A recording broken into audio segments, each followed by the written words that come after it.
Hi again, everybody. Welcome into another all-new edition of When the Game Ends. This is episode number 6. My name is Ben Holden, Mike Carmen upper left, my co-host, and we are joined today by Bill Butters, Bill, we are really appreciative of having you on. We're really looking forward to hearing your story and how in your career the game ended and what you've done and what you continue to do to move on. So first and foremost, thanks for joining us on the show. It's a pleasure to have you with us.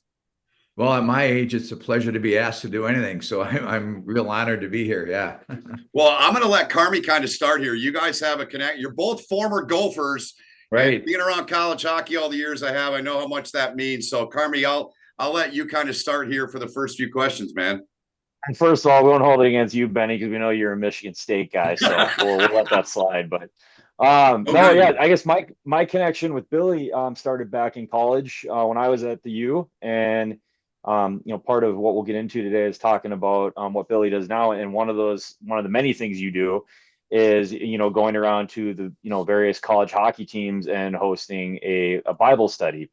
And so once a week you'd be at school after practice. I think it was Tuesday you were with us. It was Tuesday or Wednesday, but I think it was Tuesday.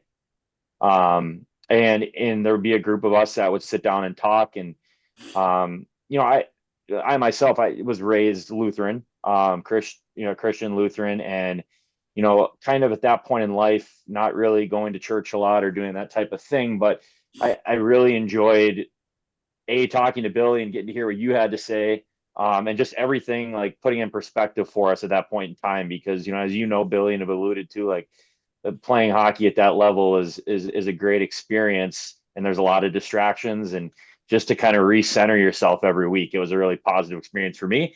And so that's how I've gotten to know Billy and gone from there. Yeah. It was good. We still do that. I still travel around to some colleges and some pro teams and some Bantam teams and some high school teams and some Pee Wee teams. And yeah, that's what I do. Yeah.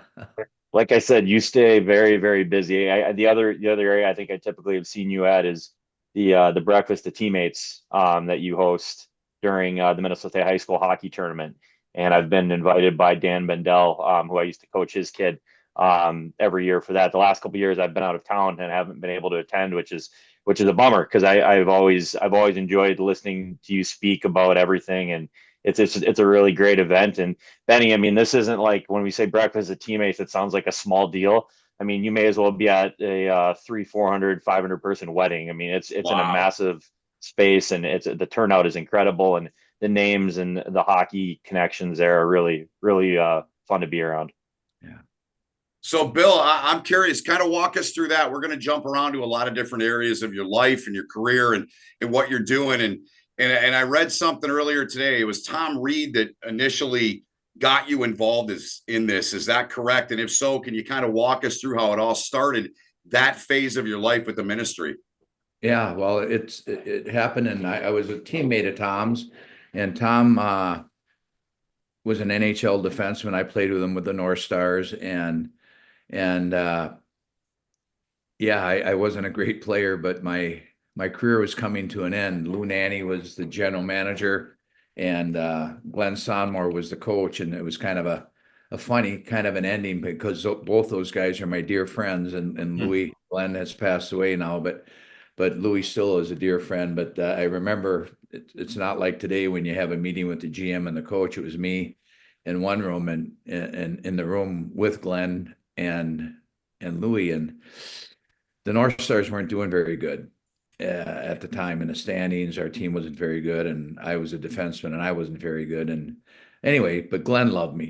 He and Herbie recruited me at Minnesota, and Glenn, I played for him in for the Fighting Saints and the North Stars. And Glenn had a warm spot in his heart for me, but we're evaluating my skill set. And Louis goes, Billy, we just got to get better. We got to get better, and you know, uh, we just got to make some changes, and we got to get some better defensemen in here. And Glenn chirped in. He goes, "Well, Louis, come on, we all love Billy. He can do whatever you want. He'll fight. He'll do that. He's good in the locker room." And uh, and then Louis said to Glenn, and I'm in the room with him. He goes, "Glenn, we both love Billy Butters. Let's. That's not what this is about here. we need to get better. And you have to promise me that you look at Billy Butters out of your good eye, not your glass eye. He's a horrible hockey player. Now, today I could probably sue those guys for defaming me or hurting my feelings or something, but that's all my career ended with the North Stars. And Tom Reed, was a teammate there. He was going through that rash thing, so he was a healthy scratch in and out of the lineup, but involved with the group, and he invited me to come to a hockey camp. And it was a Christian camp, and I grew up not like Mike, or I don't even know where you're coming from spiritually, but I actually hated Christians, and so I didn't want to go to the camp. But my wife heard me talking to Tom, and she circled the calendar one day, and when the camp came around, my wife said, "Bill, no, you told Tom you're going to that camp. Get going." And I go, I was just kidding. But I went to that camp. So Tom invited me to come to a Christian athlete hockey camp to be an instructor. That's how it kind of started. And I don't know how detailed you want to get into it, but that he gave me the invitation to come because he saw my life. He saw me on road trips. He saw what I was about. And yeah, he thought I needed some help.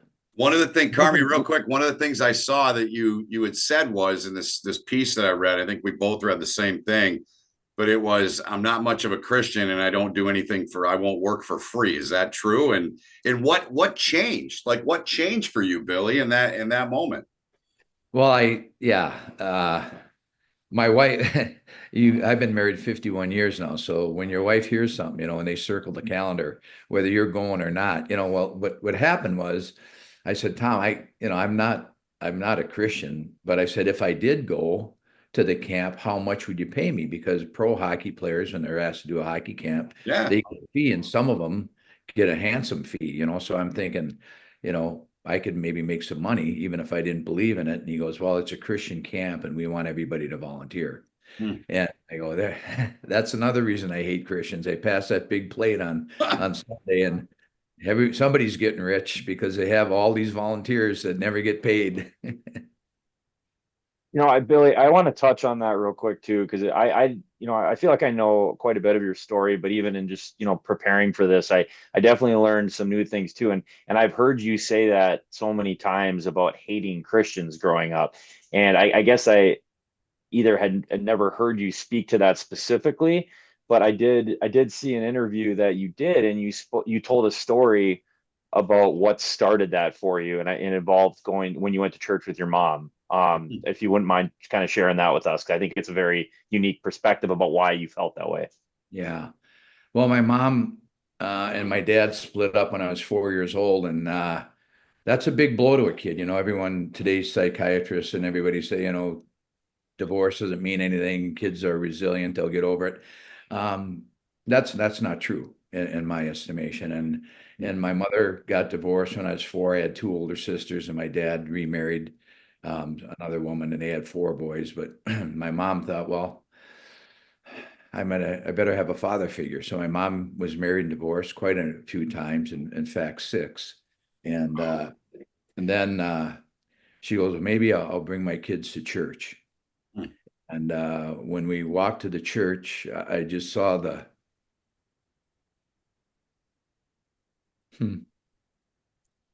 I saw the looks on the people's faces when they saw my mother coming to church, and basically they said by their looks, "You're not welcome here." And so we left, and I never went back to church. Thank you for sharing that, Billy. I know that's not easy for you to discuss or talk about, but I just felt it was important because, again, I myself had heard you say that so many times, but I didn't know where it stemmed from until I saw this interview that you had done. So that was extremely powerful, and it puts everything in perspective. Yeah, I just you hear a lot even today about Christians, and Christians, myself included. I consider myself a follower of Jesus now, but we're the hands and feet of him. And when people see us that don't know Christ, they look at Christians and say, "Wow, do I really want to be like that?" And my estimation was at that time was, man, they should be saying, hey, you need Jesus, come on in here. You're welcome here. But they kind of said, really? You're coming here? I don't think so. And later in life, my mom died when she was 92. So this is way back in her 20s. So later in life, my mother did come to church, and her and I had a nice relationship later before she passed away. I thought something else too. I want to stay on this topic with you, Billy. I think it's fascinating and how it's obviously affected your life and for the better, and probably in every way it's probably saved your life. It sounds like from what you went through, and all the abuse with alcohol and all the other things that went on in your life. But I thought it was interesting too, and a great choice of words in something else that I saw too. Of course, we all know about the miracle with Herb Brooks, and you played for Herb, and he recruited you, and we'll get into that more because he's one guy I'm fascinated by. I wish I could have met him of all the people I've met, but that's down the road here in the interview and in the show. But you described that camp as your miracle. So what truly changed for you? Like, what made you say, this is how I want to live my life? Is there something that you can take us back to in that moment, or even throughout the years as you've grown and aged in your life? Well, I'll go back to the moment, because the moment Okay. is, just like any birth, there has to be a gestation period, a length, but there's a planting of a seed that germinates. And so I'm at this camp, and I'm seeing these little kids on the ice, and I'm coaching them. Mm-hmm. After practice, they'd take off their glove and come and shake my hand and say, hey, coach, that was a good practice. And I went, wow, these kids are strange, because no one ever thanks a coach. They chirp them for being a loser or whatever. Yep. They were grateful and very polite. And at this camp, no one was using hockey language. Like, they just said, pass the puck. They didn't say pass the bleeping puck or whatever, So I go, they don't even know hockey talk. And then they shake my hands and they congratulate me and thank me for coaching them. And I go, wow, this is different. So I finished my on-ice shift, and I was walking up to the dormitories, and these same little 12-year-old boys were sitting under a shade tree. And I had gone to the University of Minnesota and was a pretty good student. And I saw them reading a book. So I thought, wow, they were kind to me. I'm just going to ask them what they're reading. And they said they're reading the Bible. And I go, oh, wow. Oh. I don't even know anyone who owns a Bible. And you guys know you're reading it. And so now they're probably scratching their head. They're at a Christian camp, and the coach is kind of teasing us for reading the Bible. And they were just kind to me. They'd ask me to eat lunch with them and talk to me. And, really, you're a pro athlete at the time, and you really don't want to hang around with a bunch of 12-year-old kids, but they just seemed to be put on the planet for a specific purpose. And it was to haunt me, because every day they'd be nice to me. They'd ask me to do stuff. And then one night they asked me to come to a chapel. And I go, that's a strange word. I don't know what chapel is. And they go, oh, it's just like church. Like that was some big bonus thing that I get to go to church. And I go, nah, church isn't for me. And now they're really shocked, I'm assuming. And I walked away from them. But one night they were going to have a speaker. And the speaker's name was Glenn Chico Resch. And I played against Chico in college and in pro hockey. Yeah. And I go, you know what? I like Chico. He's a funny little guy, goalie, but funny little guy. And I'm going to go listen to him. So when I was at the university, I lived by 2 commandments. You never sit in the front row, and you never make eye contact with the teacher. So at this chapel, it was just a big auditorium, like stadium seating. And, it was walking down, and the back row was always filled. So I'm going, dude, and I'm looking for a spot. There's 120 kids about, plus a bunch of guys Mike's age. We're not at the time, they were in college, like they're counselors and that. And there's a few pro hockey players, Tom Reed and Dean Talifas and Chico Resch, and a few guys that were doing the on-ice stuff. So there was probably 130, 140 people there.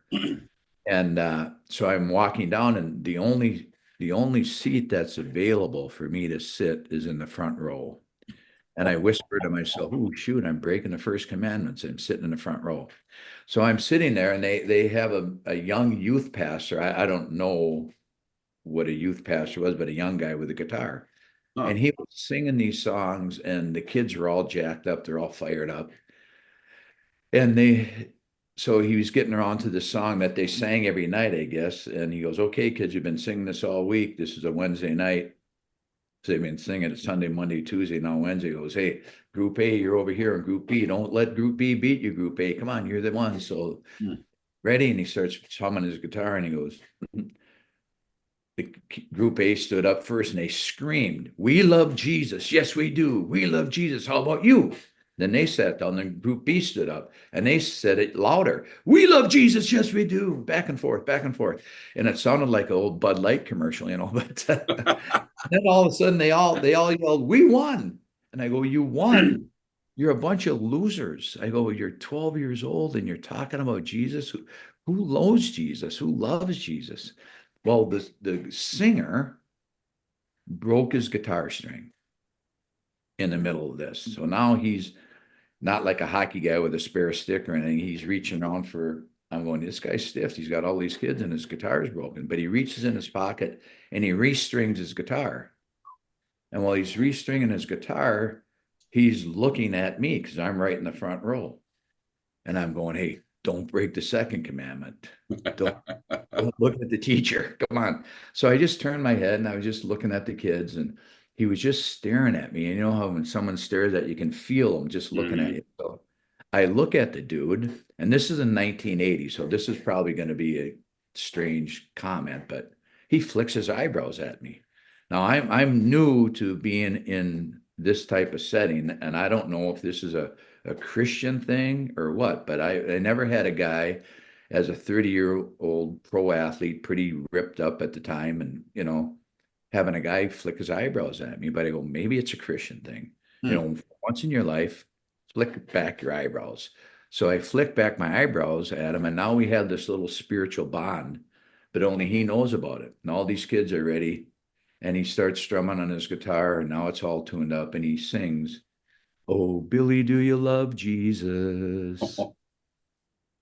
And I had a lot of things that didn't go well for me in my life, but the one thing I never did was cry, ever.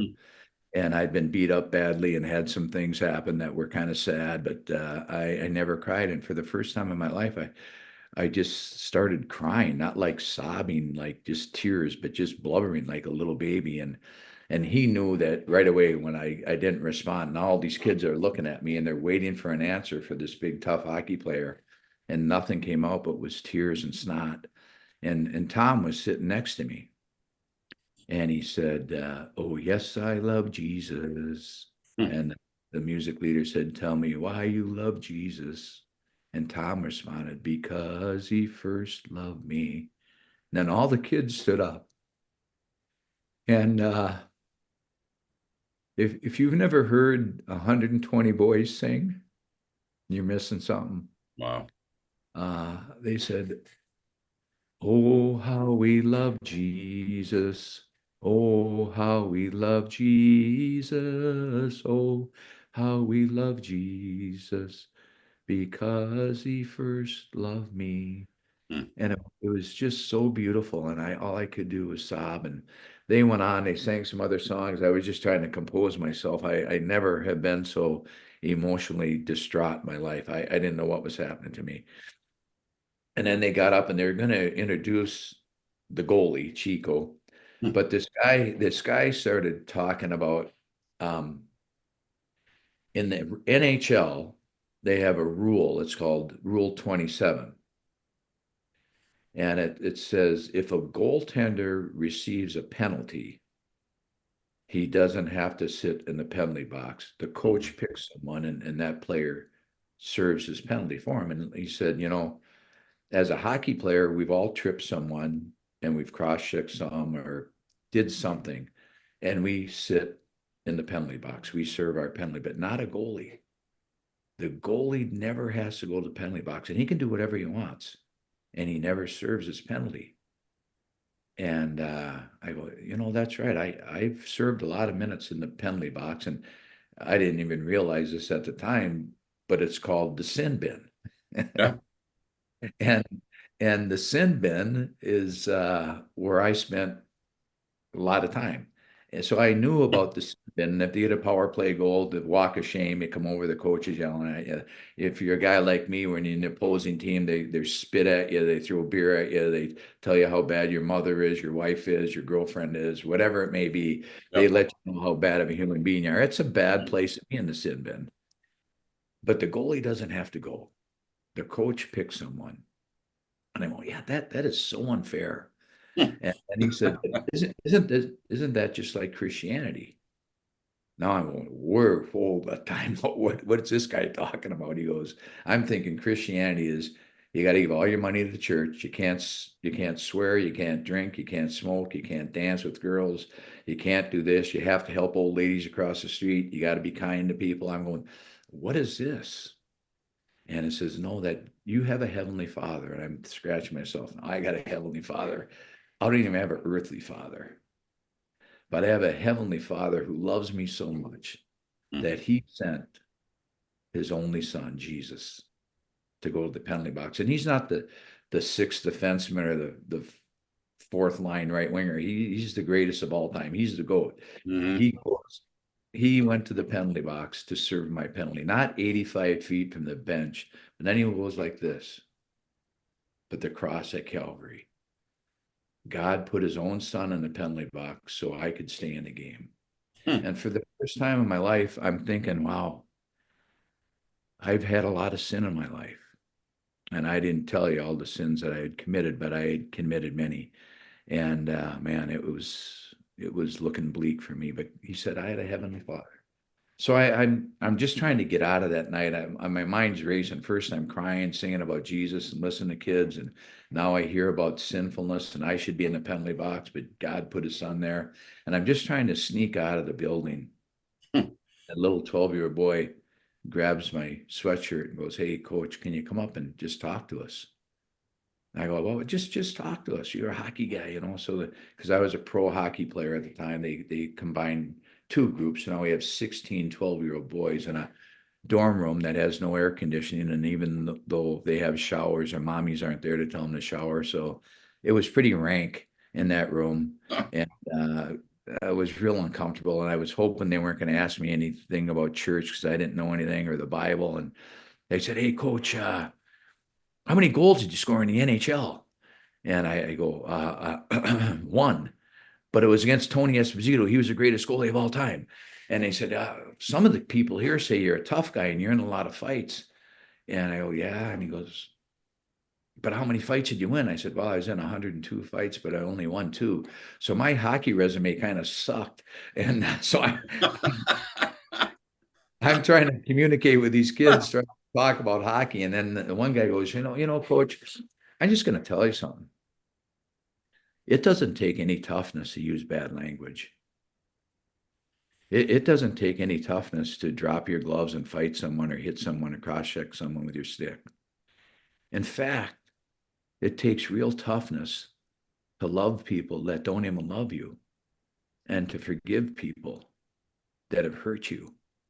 That's true toughness. And I'm going, wow, I'm here to teach a little kid how to pass or shoot a puck, and they're teaching me things that I've never heard of, and I'm 30 years old. Wow. So I'm listening to these kids, and then the guy looks at his watch. One of the colonists said, hey, it's getting kind of late here. We gotta get out of here, you know, before the night's over. And so the counselor says, well, let's pray. And I'm, oh, shoot, I've never even prayed before. What is that going to mean? And he goes, I'll close, but we'll just pray randomly. And then I'll close and we'll be out of here. Well, these kids knew a little bit about God and stuff like that, but they didn't know their vocabulary words because they started praying consecutively. And I'm going, oh man, I'm going to have to pray. They're going to think, and I've never prayed. And these kids were praying out loud. I thought people just mumbled something or whispered or spoke silently, but they were saying, Lord, I pray that Coach Butters could have peace in his life. And if you're a liar, which I was, and a cheat, which I was, and I had no peace because I always thought my wife's going to find out someday. I've been married 7 years. I had 3 beautiful kids, and my wife is going to find out what a bad man I am. And I had peace. And then the next voice prayed that I could know what love was. You see, when you get married, you say all this stuff like, I'll honor and cherish and love till death do us part. But I never, not blaming my parents, but I had no barometer what love was. I didn't know. You just do your own thing. And Mhm. what sex was. I had 3 kids, but I didn't know how to love my wife. I didn't respect myself. I didn't know how to love myself. I didn't honor my wife. I didn't know anything about it. Mm. And one little boy prayed this prayer. He said, I pray that Coach Butters could know you, Jesus, tonight as his Lord and Savior. And I've never been in this position in my life, and I don't know if you guys have, but all of a sudden I found myself on my knees in a circle with a bunch of little boys putting their hands on me. And one little boy said, Hey, Coach, would you like to invite Jesus into your heart tonight and have him forgive your sins and make you whole with God again? And I said, what are you talking about? He goes, just ask God to forgive your sins. And I said, smart aleck. I said, we could be here a long time. And he goes, no, just admit you're a sinner. Ask Jesus to forgive you. And that's what I did. And no bells or whistle. I invited Christ in my life, but I felt peace, which I'd never felt. The boys hugged me and went home. And I told my wife, I said, Debbie, I got some real good news. And I got some real bad news. What do you want to hear first? And I go, how about the good news? And she said, okay. So I said, I don't know what happened, but these boys led me in a prayer. And the Tom Reed and the guys at camp said I was a born again Christian, that my old life was gone and a new life is coming, and God is coming to my life. And I guess I'm a Christian. Imagine that. And she goes, that's great news. What could be the bad news? And I said, sit down, honey. And she sat down, and because I lived in the same town, I've still lived in this town for 74 years. Mm. But I knew some people didn't like me and they'd want to smear me all over the place, So I felt if my wife's going to find out about my past, I want her to find out from me. So I said, Debbie, I've I've I've been unfaithful to you, and man, you want to see a gut punch? My wife was just crushed, and I feel so bad and so ashamed, and I didn't know what to do. She just cried, and then she got control of herself, and she looked at me and she said the same thing that Jesus said to me the night before. I forgive you. Let's rebuild our marriage on our faith in Jesus. And again, it took time for me to gain her respect and to see if I was true. But we've been married for 51 years. But those little boys became the hands and feet of Jesus. And it was a miracle because I did not like Christians and I knew nothing about God. But God came into my life on July 7th, 1980. The second little miracle that happened in 1980 on ice. That's incredible. Thank you for Yeah. sharing that, Bill. That's amazing. Carmi? Yeah, and that I think we mentioned already, like the your miracle on ice, like the whole hockey world is focused on something else at that time that had just happened, and for you, it's like the whole hockey world's watching that, but for you, your whole life is starting over in a way, right? Or the next chapter of your life is starting, and you had a quote too that you talked about there, like struggling to find peace. And you had a quote, and I might butcher it here. I'm paraphrasing a little bit, but it was talking about how you had everything in life you could have asked for as a hockey fan, like any hockey fan would want to have or could hope for, but you essentially didn't have a soul, is what you said. And this is clearly that moment for you where you find that, and it's something that we talk about, or we've talked about as we've started this show. The highs are so high with professional sports that you feel the low is a lot harder. And when that time comes, and if you don't have something to fall back on, family, faith, whatever it is, I mean, it can be a very, very tough time for a lot of people. Yeah, and Herbie said to me when I was a player for him, and he said it when he'd come and see me when I was playing pro hockey. He said, Billy, you're a character. Hmm. I hope someday, my son, you have character. Wow. And he got to live to see me change. I got to speak at his funeral, and yeah, he believed in me and he gave me a chance, but he called it the way it was. I was a character, and I'm glad we reconnected, and he saw that I had, not that I'm boasting about my character, but I have godly character now. I do believe that the Bible's the word of God. I'm not ashamed of the gospel. I go into the hockey world and say, hey, there's 850,000 youth hockey players in North America. 850,000. We can reach those kids for Jesus. Hockey's a great game, and you guys know it. It's just a horrible God.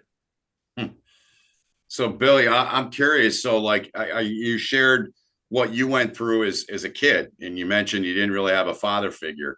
Was Herb that guy? Was he the guy you revered, you looked up to, or was there somebody else? Well, he was one of the guys. I wasn't a great athlete, but I played three sports. Wow. And all of the guys that I had growing up were school teachers, Okay. coaches, and from Fred Espy to Carl Thorson to Dwayne Dietz, so many guys, to Glenn Sonmore.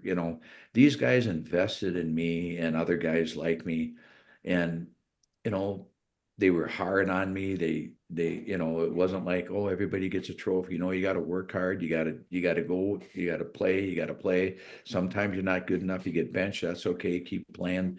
I remember once I was trying to stick handle the puck, and Herbie came up to me and was, hey, Billy, what are you doing? I said, I'm just working on my skills. And he goes, okay, you can do that in practice. He said, but remember, you came in here as a crusher. If you think you're going to be a rusher, you're going to be an usher. You do what I brought you in here to do. So I was trying to just improve my skills. He goes, hey, leave that for practice. You run people over. But those guys, I mean, I can respect that when they evaluate your talent honestly and say, hey, this is what you're here for.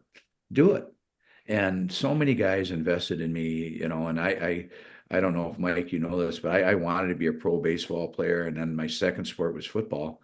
And my third sport was hockey, kind of came on. My buddy said, hey, you trying out for the high school team? Geez, I'm just not very good. And he goes, well, you're a middle linebacker. You can do this, to step up and close the gap. And in hockey, they have these stupid people that carry the puck. They're called forwards. They have we just step up and bat, and you smack them. You'll make the team. I go, really? I thought you had to shoot and score. No. You do that, you'll make the team. And lo and behold, that's what happened. And I made the team. And then after 4 years of college, I played 7 years of pro hockey because I could step up in the gap and hit a guy.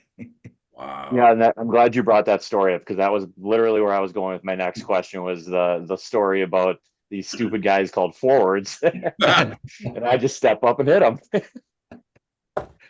I'm glad I didn't have to play against you, Billy. Yeah.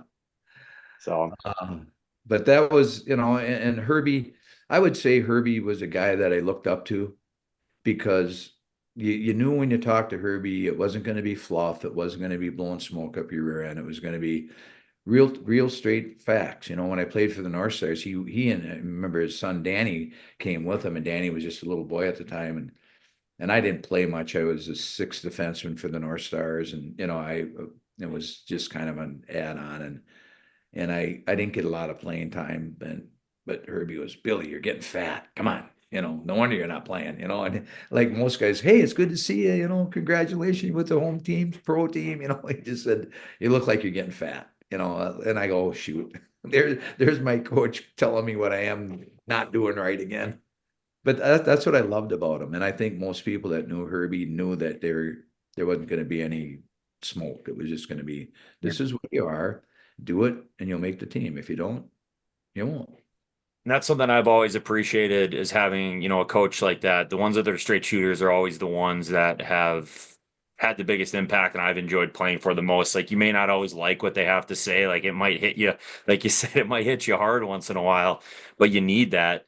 that tough love, that tough coaching, because that's going to bring you out, bring out the best player in you. And I mentioned a couple pods ago, we got into talking about coaches, and that was John Hines for me. I had him played more games for him than any other coach during my, coming up in high school and finishing my pro career with him. But yeah, the guys that push you like that and will tell you exactly what they're thinking has always been appreciated, I think. Right. Yeah, it's good. Yeah. Well, Bill, I got one more follow up about Herb Brooks, and it's not so much about games or a moment, but like I can obviously feel the emotion of you sharing your story with us. So this may be another one of those moments.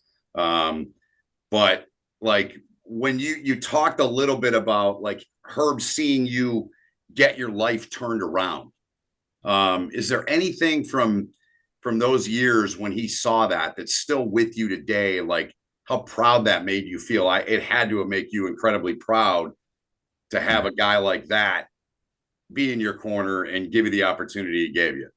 Yeah. My wife retired early from school teaching, and I was in ministry, and in ministry, we have to raise our own support and stuff like that. And my wife is a school teacher, so we had our medical paid for and things like that. And she decided that she couldn't handle it anymore, and she was going to quit. So Herbie was still alive, obviously, at the time, and I went to Herbie because he's so well connected in the hockey world, and I'd coached 10 years at the University of Minnesota. Yeah. I coached at Breck School. I coached at Bethel. I've coached in a White Bear High School. I've coached, but being in ministry, I just said, "Hey, Herbie, you think you could make a few calls on my behalf and see if there's any interest in me being an assistant coach or a scout or something like that?"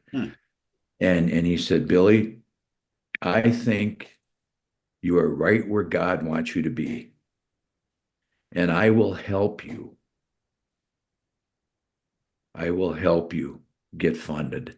And Mike talked about this breakfast we have of teammates, and Herb Brooks, it was his idea to get something started. And he then got Glenn Sonmore. This is a pretty good head table. We had Bob Nagley, the owner of the Wild, Glenn Sonmore, Herb Brooks, Jack Carlson, myself, and the president of our ministry, Don Lismer, was there at the time as well.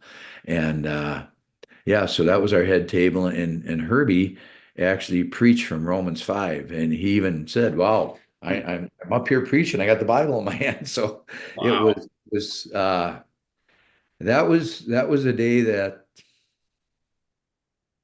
I think it meant the most to me, that Herbie, he thought what I was doing was important. Wow. That's incredible, man. That's so awesome. It really is. It really is. The other thing I wanted to ask you about too, you've mentioned him a couple times, Billy, Glenn Sonmore. Yeah. Glenn Sonmore is obviously a name that hockey fans will know. I've said this to so many people. I used to love when he was on the radio and we'd be on the road and, you'd do the headset interviews and I'd get to listen to and I'd get to talk with him because I grew up listening to him on the radio with my dad. And, we'd be at Gopher games and my dad was a guy, he didn't want to wait till the end of the game and get stuck in traffic. So we'd be running out to the car with a few minutes left and to beat the traffic chant. And, but anyway, so we'd always listen to the last few minutes of the game.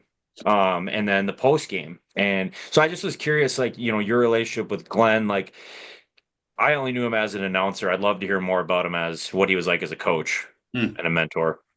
Yeah, well, he was, he wasn't a technician. He was just an emotional guy. And when Glenn was around, he was a tough man.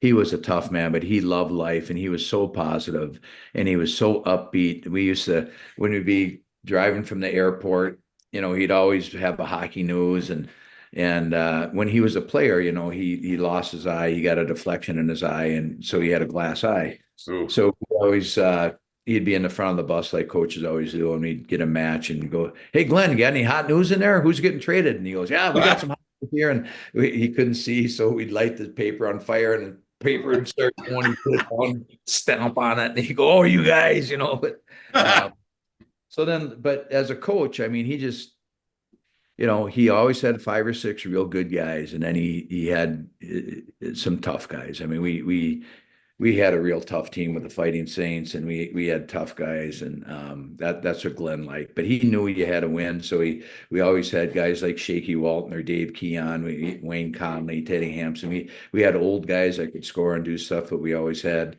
Kurt Brackenberry, Gordy Gallant, Jack Carlson, myself, Ron Buzzing. We always had a few tough guys, around just to keep the peace. But later in life, after this big thing happened, this miracle in life, I started reaching out to my buddies. And so we had a Bible study at the University of Minnesota on Monday morning or whatever. And an old coach that coached at St. Olaf and coached at Kellogg High School, a legend in Minnesota, his name was Whitey Oss.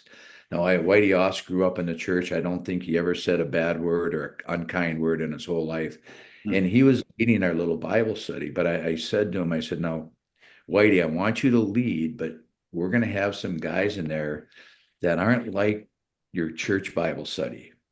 So I'm going to list the guys that were in our Bible study. Scott Ledoux, he fought twice for the heavyweight championship. Scott Ledoux.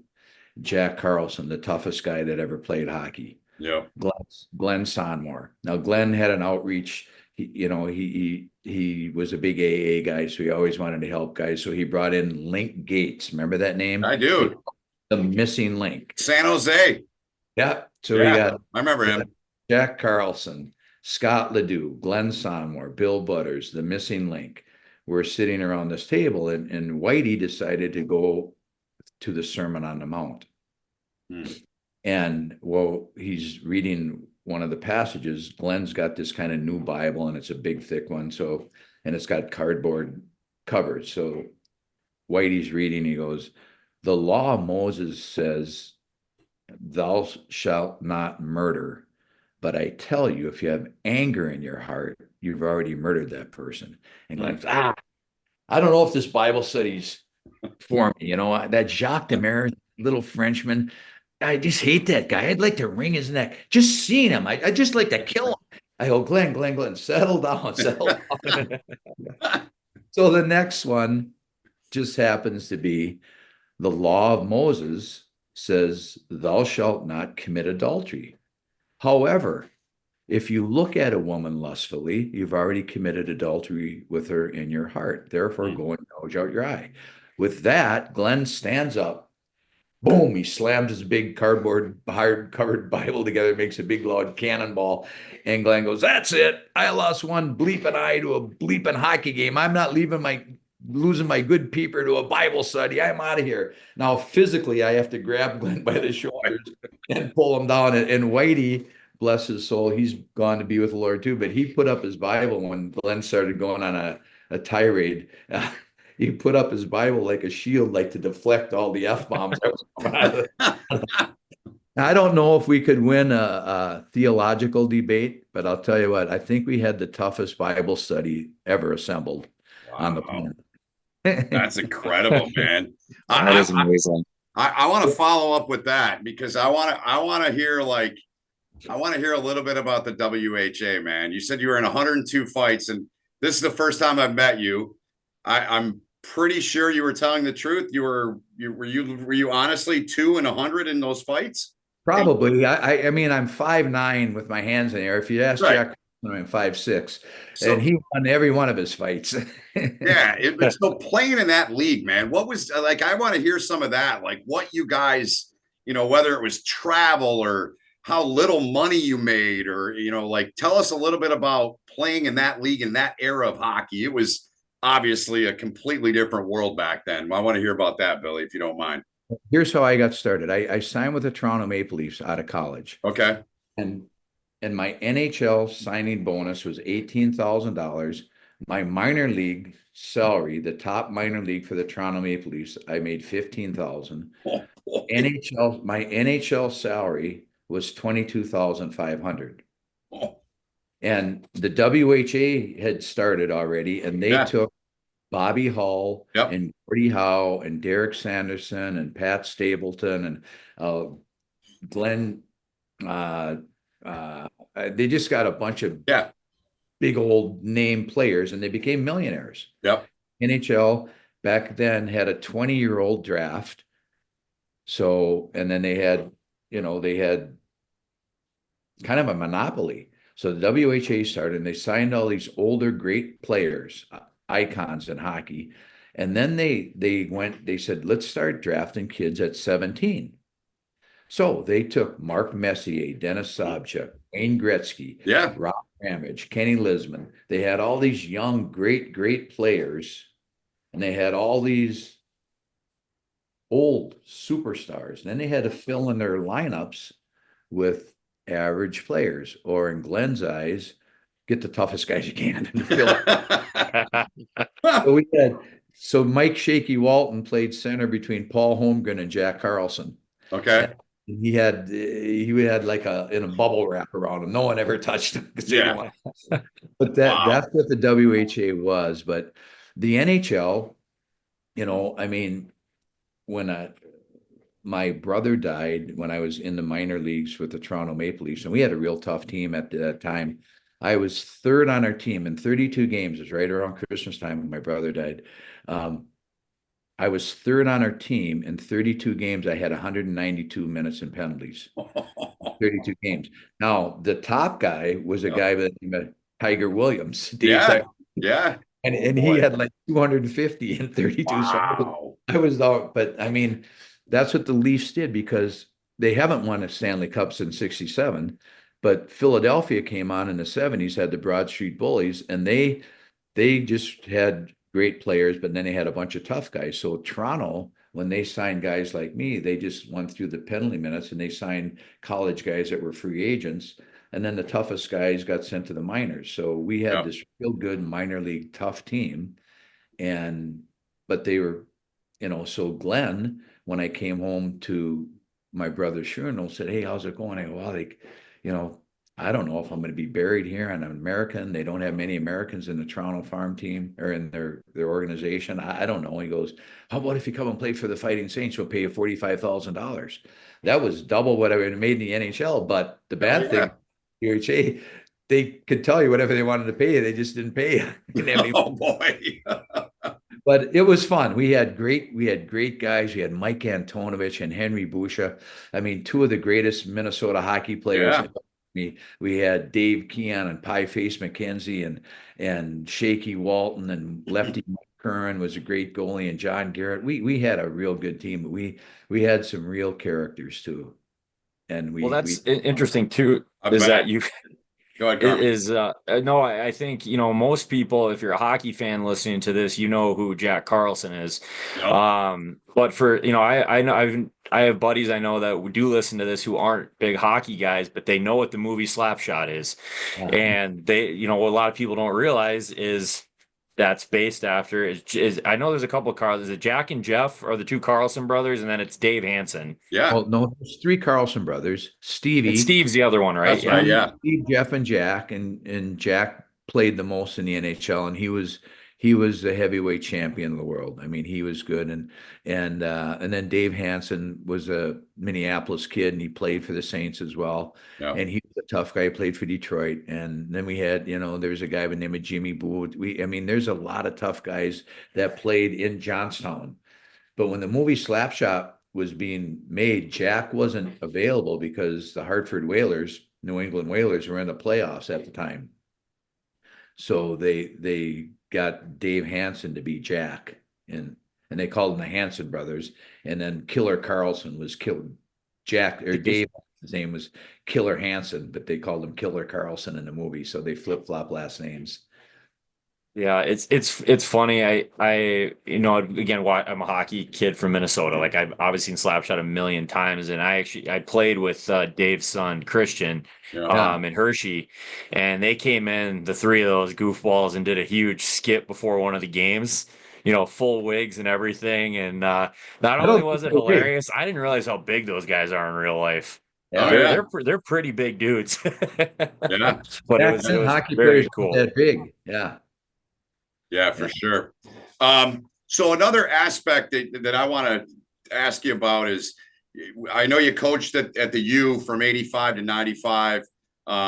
Great run coaching there, but then I was explaining, my girlfriend was asking me like, "Hey, who are you talking to tonight on the show with Carmi?" And I told her a little bit about you. And I said, one area that fascinates me is the fact that you coached at, I mean, next to North Dakota, it's the biggest rival Minnesota has is Wisconsin. Yeah. And I said, that's like going from Michigan to Michigan State. I'm from Michigan. And so I need to confirm a couple things. People had rubber chickens with your number on it.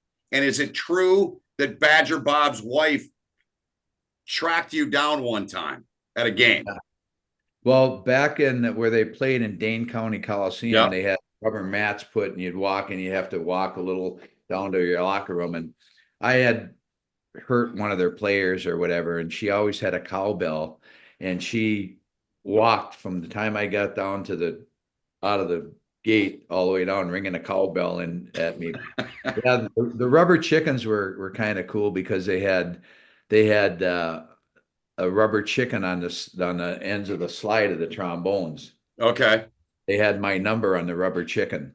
And when I skate by him in warm-ups, they go, "Ring, ring," and then all the fans would go, "Butters sucks." And they kept doing that and doing that. So about the third time around, I took my stick and I hit the slides of the trombones, and all the trombone players had blood coming out of their mouth. It was kind of funny for me, but I wasn't liked in Wisconsin, no. But so a follow-up to that, and then I'll let Carmi go. So your connection obviously was Mike Eaves. You guys played with and against each other. Is that true?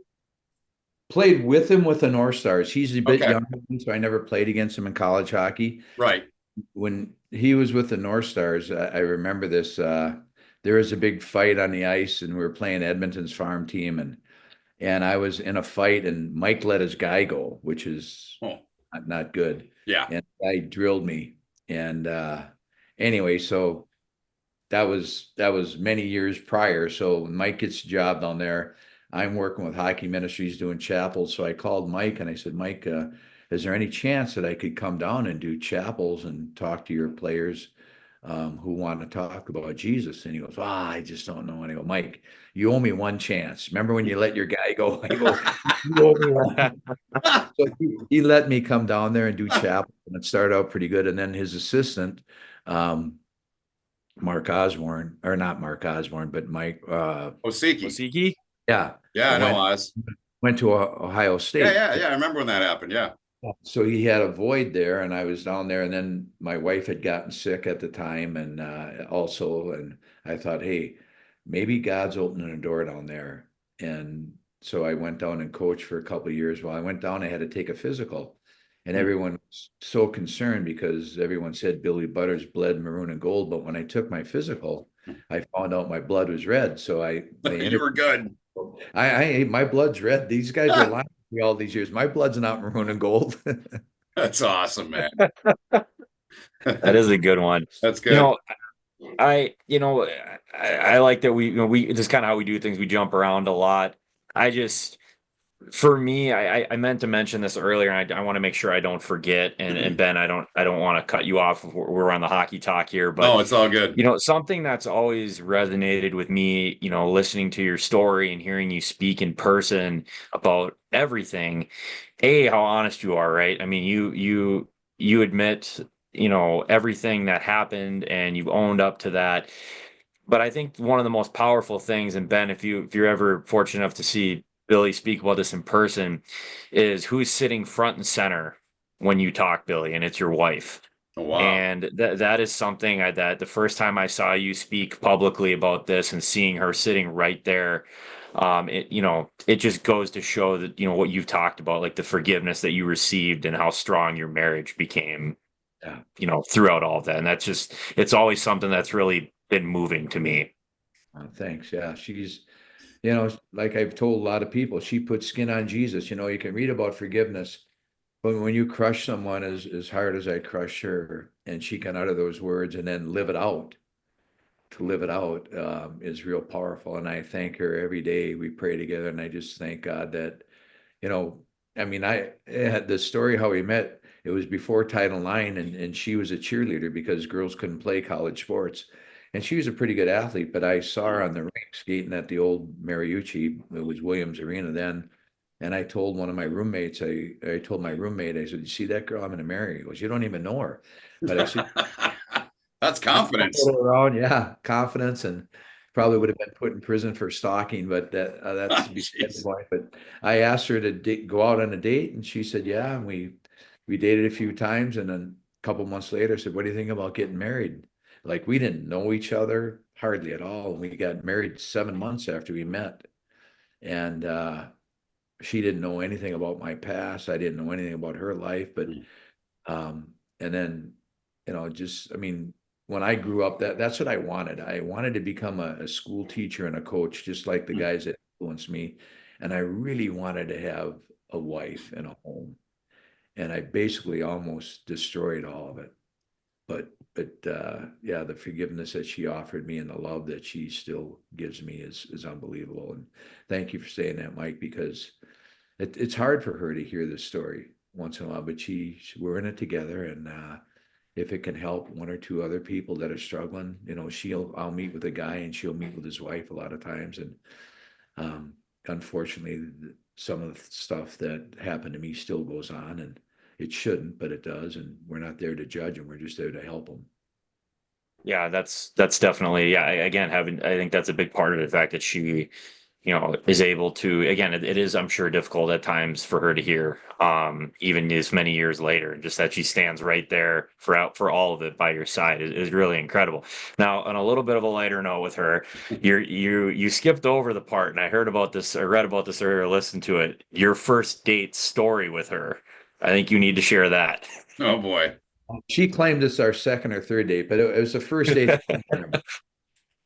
So we're playing at the Williams Arena, and my job, I'm a senior and I'm the captain of the team, and we're playing a team, and I do what I always do. I blast guys into the boards, and I did something that Herbie didn't want me to do. I started rushing the puck up the ice. I was going to make a pass. And the guy slashed me in the ankle. And I go, what? And I turned around, and they don't have the big cages and helmets. I mean, the helmets were quite flimsy then. I flipped up his helmet and grabbed him, and I beat him up pretty badly. And so the configuration of Williams Arena was the home team was on the far side where the Zamboni came out, and the home team was on this side of the rink. And at the end of every period, the referees go like this, and the team goes down. The locker rooms are downstairs. And after they go down the stairs, the refs wave us on. So I get kicked out in the middle of the period. And the guys are standing up. It was Colorado College, and they recruited a lot of Canadians, and Minnesota just had Minnesota kids at the time, and they, by and large, they still do. But we just had kids. No one played junior hockey back then. You just came right out of high school. Yeah. And these guys were big, Canadian guys. They had scruffy beards, and they looked intimidating. And they started standing up, and they're going to rip my head off and kill me and blah, blah, blah. And so the refs are skating me off, and I got about 10 feet from the bench. I go, you know what? This isn't going to be good for me. I might as well take a couple guys with me. So I break free of the referees, and I skate as fast as I can. Now I'm getting to the boards, and I have to make a split decision. Am I going to stop and throw a little snow on them? That's not going to be too cool. So I cross body block. I jump over the boards, cross body block, knocked as many guys as I could back into their coaches and that. I don't have a glove or helmets or anything, and they're sputting at me and spearing me and punching me, kicking me with their skates. The cops come out of the stand. Herbie sends our bench over there. We have a bench clearing brawl. I'm all cut up. The cops bring me downstairs. The doctor's there stitching me up, and the Gophers win the game 5-3, I think it was. And then the reporters come down, and it's funny. They asked me this. They said, "What happened to you? Are you demon possessed?" I mean, I might have been. I don't know at that time in my life, but I go, shoot, I got a date tonight. I had to get out of here. So I got up, and I went upstairs, and then Debbie was sitting there. She had little pom-poms in her hand. She was, "Are you okay?" "Oh yeah, let's go." So that was our real first date. I think we went to Big Ten and had a pitcher of beer and sat there, and her eyes are about that big, and she's from LeSueur, Minnesota. She'd never really seen hockey and never seen it played like that, I can guarantee you. Wow. I think that was the funniest part of the story, is that she still went on the date with you. I when I first was listening to you tell the story, I go, he's gonna finish this with, "She wasn't waiting for me. She left, and I had to go hunt her down." So I like heard. man. it's like ice fishing, when that little red flag, that should have been a red flag at tip up. Yeah, Sucker on the end of this thing. I better leave, but she you stood there. you were a bad man. I heard that story through Pat Micheletti's eyes today. Okay. I called him. I'm close friends with Pat, and I wanted to mention that. And I want to mention that he said to me, and I'm reading what I typed as we talked. He said, "Billy's one of the quietest yet funny, caring guys I've ever been around. He was my all-time favorite coach anywhere he ever played." That's Oh, wow. the Gopher legend himself, Pat Micheletti, who, real quick, we were on a flight to do a game in North Dakota probably 10 years ago. And the next night I was doing the Gophers at St. Cloud. And Mick says, "Hey, Benny, you want to read the media guide? Maybe you'll find some more notes." He knew I was already over prepared. And so I flipped through the media guide and I get to the back to the all-time leading scorers. And I didn't know Pat very well at the time. Yeah. And I look and I'm like, this sandbagging, you know what? He's second all time. Yeah. I don't know you were that good of a player. So that was kind of one of the first times we met. But I wanted to share that with you, Billy. That's what Pat said about you earlier today. Let me tell you what Doug Woog said about him. Oh, this ought to be good. Pat Micheletti, the year before that Doug took over and then Doug hired me, his first year, and Dean Talfus. Yep. Pat Micheletti had scored 49 goals. Yeah. 49 goals in one season in college hockey. Yep. And the next year, he scored 17. And Doug said, "I made him a better hockey player." I go, "Well, I'm not so sure." That's a lot of goals. I go, "I don't know." A lot of goals down. Yeah, I don't know if he's that good defensively that he can cut whatever 17 take away 49 or 49 take away 17 would be. What's that, like 32 goals or something like that? Yes. I'd rather have him score 32 more goals and be in his own end. But he Oh, did. that's great. He told me that story about the Colorado College, the story you told. So that was really cool. The Carmi teed you up on that. It's great stuff. Yeah. I mean, it's old time hockey, and there's probably no place for it in there. But I have grandsons that played, and people that play, and I just say, hey, it's a great game. Have fun, play with these guys. I don't like the guys that are always, they come to the U and they got 1 foot in the door and 1 foot out, and they're waiting for their pro contract. And I go, man, you're going to make some lifelong friends here. Yeah. You have relationships that are going to go well beyond the hockey playing days, and make the most of it. If you're good enough, someone's going to find you. They're going to take you out when they think you're ready. Don't go leave high school to play juniors. Go here, go there. Just have some fun with your buddies. And people always say, I mean, USA Hockey it's fun, but what is fun? I mean, that if the 4 of us or 3 of us would be sitting here and go, we define fun, it could be different. I mean, fun is making friendships, working hard, having the common goals, working together. It isn't always just laughing and giggling. That's part of it. And that's what I learned from Herb. He said, a lot of coaches, they don't even know how to pack a lunch. They get all cookies. You need some meat, you need some potatoes, you need some vegetables, you need a couple cookies. But if you got all cookies, you're not going to win in the end. You need some guys. And when you look at his championship teams, he had Jimmy Boo and he had Russ Anderson and he had, Dick Spanbauer, but he had John Harris and Rob Harris and Johnny Maskey. He had a lot of guys that could score, but he always had 5 or 6 guys that had to break your jaw, and that's you were one of them. Yeah, but we didn't, and all the years I coached and all the years I played, when I played in the WHA, we lost to Winnipeg in their Stanley Cup. It was called the Avco Cup. When I played at the U, we lost to BU in a championship game. When I coached at the U, we lost to Harvard in overtime in a championship game. When I coached at White Bear, we got beat in the first round like they have for 21 years or whatever it is, 20 years.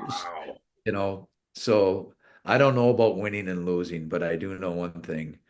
Without Christ, it means nothing. Hockey's, like I said earlier, hockey's a great game. It's a horrible God. So I put my mark, to try to go tell guys, have fun, enjoy the game. But, it's going to end for all of us someday. And you know where you're going. Everyone goes to these funerals and they say, well, he's a great goal scorer, he's in heaven. Is that how we get to heaven? You know, Jesus says, I am the way, the truth, and the life. No one comes to the Father except through me. And I guess, you know, to know Jesus is to have peace and to know where you're going. So that's what I get to tell guys, and it's been a blessing to me. I think that's probably a great spot, usually for us to wrap on. I mean, I think Ben, typically his final question to everybody is, what would you tell, players that are young players that are either going through a tough time in the game or getting ready to leave the game? What would you tell them? And I mean, you kind of just answered it, right? I mean, it's having that, not being a rush, right? One day at a time, which has been a very common theme, but also, with your experience talking about the faith side of things and the life beyond hockey and what life really means, and what happens to us as in the next life. So Well, I'm just to share, you don't have to even use this, but people always say to me, he goes, Bill, that's good for you, but my truth is different. And can there be more than one truth? I mean, I have people that tell me I don't believe in God because I can't see him. And I go, well, do you believe in gravity? You can't see gravity, but if you jump off the Empire State Building, I guarantee you that you're going to smash, Yeah.